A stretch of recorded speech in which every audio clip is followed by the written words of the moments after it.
कोरोनाच्या पार्श्वभूमीवर कोल्हापूर शहरातील ऋणमुक्तेश्वर तालीम मंडळाजवळील कुंभार गल्लीतील भाजी मंडई बंद करण्यात आली होती। मात्र गेले काही दिवस या परिसरात पुन्हा भाजी मंडई सुरू होऊ लागली आहे। पण इथल्या स्थानिक नागरिकांनी भाजी विक्री करण्यास विरोध दर्शवलाय। त्यामुळे अतिक्रमण विभागाच्या वतीने इथल्या भाजी विक्रेत्यांना मंडईत बसण्यास मज्जाव केलाय। तसंच विरोध करणाऱ्यांची भाजीही जप्त करण्यात आली आहे।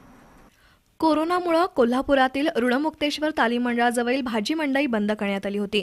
भाजी मंडईत गर्दी होत असल्याने इथल्या स्थानिक नागरिकांनी भाजी विक्रीला विरोध दर्शवलाय। त्या संदर्भातील निवेदन आयुक्त आणि महापौरांना देण्यात आलं होतं।